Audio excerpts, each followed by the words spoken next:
Assalamualaikum warahmatullahi wabarakatuh. Om Swastiastu, Namo Buddhaya, salam kebajikan. Sahabat-sahabat Tolang Sembilang yang saya hormati dimanapun juga berada, saya kira menarik untuk kita simak apa yang disampaikan oleh Pak Jenderal Nur Wahid yang merupakan salah satu pimpinan dari BNPT selepas memberikan materi terkait soal penanggulangan terorisme di salah satu hotel di Jakarta. Beliau diwawancarai. Ada beberapa hal yang menarik dalam wawancaranya, terutama bagaimana mengantisipasi paham-paham radikalisme di Indonesia, terutama menjelang Pilpres 2024. Kita simak secara bersama-sama seperti apa penjabaran beliau. Apresiasi ya, kita ucapkan terima kasih atas terselenggaranya kegiatan ini ya, yang membahas diskusi tentang anti radikalisme, intoleransi ataupun terorisme. Kenapa? Karena kalau kita berbicara terorisme yang dijiwai oleh radikalisme yang memiliki karakter eksklusif dan intoleransi terhadap keragaman dan perbedaan ini adalah menjadi common enemy bagi seluruh manusia, bagi seluruh bangsa, ya, termasuk musuh bagi agama maupun negara. Kenapa? Karena kalau kita bicara teroris kan sudah menjadi extraordinary crime atau crime against humanity, kejahatan kemanusiaan, kejahatan luar biasa, sehingga menjadi musuh seluruh umat manusia. Maka dibutuhkan peran serta secara aktif dan produktif dari segenap elemen masyarakat, bangsa dan negara untuk selalu mengglorifikasi, untuk selalu menjadi influencer maupun ya buzzer ya dalam perdamaian, dalam menjalin toleransi, persatuan, mencintai tanah air dan bangsa, menghormati, menghayati dan mengamalkan negara Pancasila, menghayati kebinekaan, ya, NKRI dan lain sebagainya.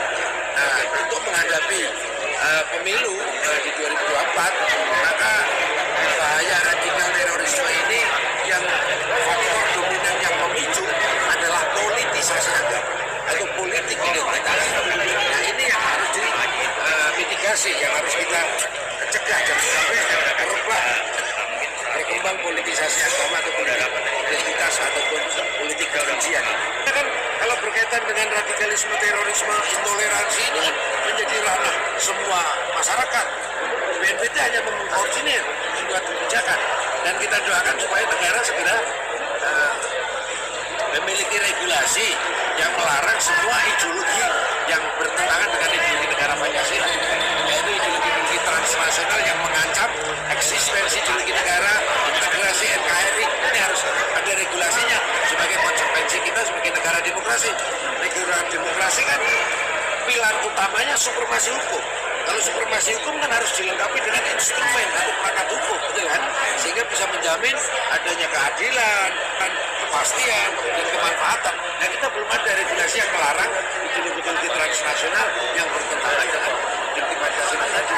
Makanya tadi dalam konteks itu Bapak mendorong ini ya, regulasi RUU itu ya, ya. Mungkin bisa dijelaskan lagi soal itu Pak tadi.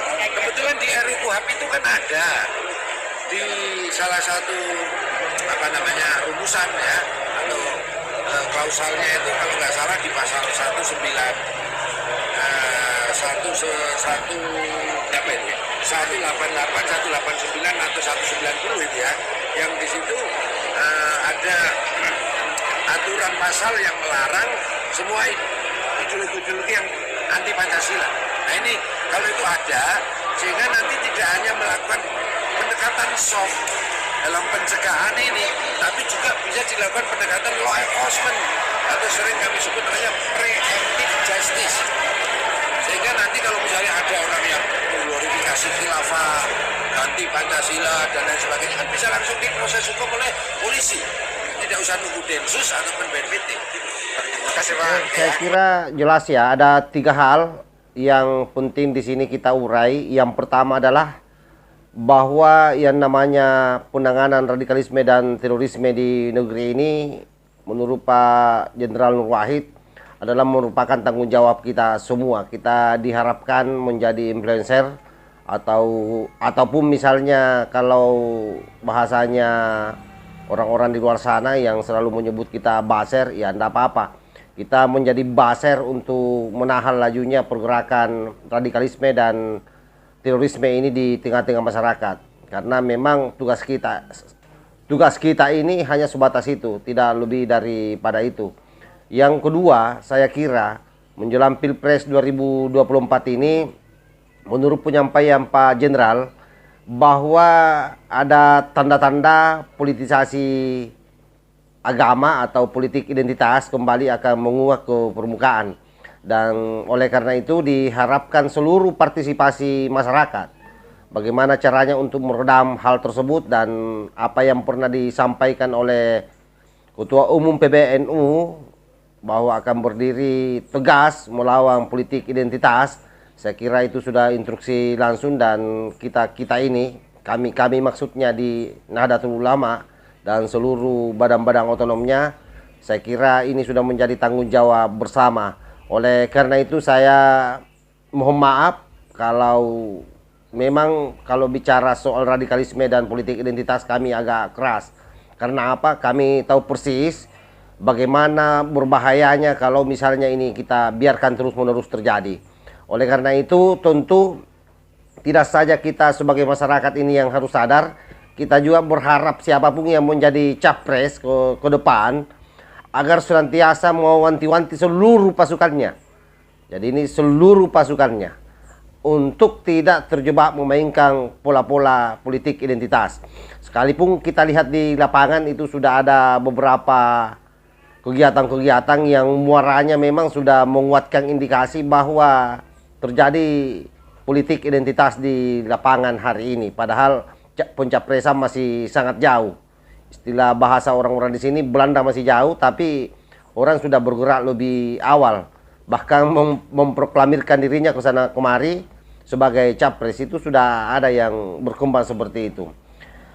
Yang ketiga, kita sangat berharap undang-undang tentang pencegahan paham radikalisme ini dan paham terorisme supaya secepatnya dibuat oleh pemerintah. Kenapa? Karena hanya dengan cara itu laju daripada radikalisme dan terorisme bisa ditekan secara cepat.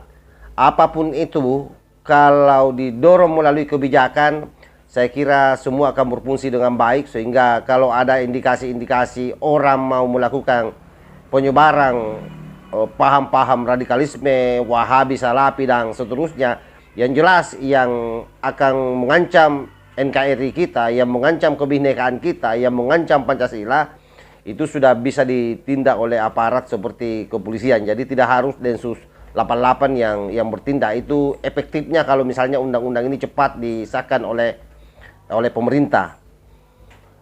Karena itu yang terakhir yang saya mau sampaikan kepada seluruh sahabat-sahabat Nusantara, agar untuk hari ini dan seterusnya ke depan memantau pergerakan lajunya politik identitas terutama menjelang 2024. Kita tidak menginginkan peristiwa tahun 2017 pada saat Pilkada DKI Jakarta itu terulang. Ingat bahwa Pilpres ini melibatkan seluruh wilayah bangsa Indonesia, di mana sekali lagi saya tegaskan kita berbeda-beda suku, berbeda-beda bangsa, berbeda-beda budaya, adat, agama. Tentu ini akan sangat membahayakan bila mana ada capres atau para pendukung capres yang mencoba bermain-main pada ranah politik identitas. Silahkan kalian berpolitik, tetapi dorong politik kebangsaan. Apa itu politik kebangsaan? Politik yang menguatkan rasa nasionalisme kita dan mengukuhkan kebinekaan, serta bagaimana senantiasa NKRI ini betul-betul ada dalam relung batin kita masing-masing, sehingga tidak gampang dicerai-berai oleh perbedaan-perbedaan pilihan. Kita bisa berbeda, tetapi jangan karena perbedaan lalu kemudian kita beranteng. Ingat bahwa kita ini satu, yaitu satu bahasa Indonesia, satu tumpah tanah air, yaitu tanah air Indonesia, dan satu bangsa, yaitu bangsa Indonesia. Dan sejak tahun 1928 itu sudah digaungkan oleh para pemuda-pemuda yang hebat di masa itu. Masa kita bisa kalah dengan mereka. Padahal mereka hidup dalam penuh dengan keterbatasan, baik dalam sisi teknologi ataupun hal lain. Dari segi komunikasi, informasi, dan teknologi itu mereka sangat terbatas, tetapi mereka mampu menyatukan diri, berikrar yang kita kenal hari ini sebagai Sumpah Pemuda. Saya kira itu yang saya sampaikan. Mudah-mudahan apa yang disampaikan oleh Pak Jenderal Nur Wahid bisa menjadi penyegaran bagi kita semua, terutama dalam rangka menghadapi situasi sosial kemasyarakatan menjelang tahun 2024. Wallahul muwaffiq ila aqwamit thariq. Wassalamualaikum warahmatullahi wabarakatuh. NKRI harga mati. Salam Nusantara. Tanahku yang ku cintai,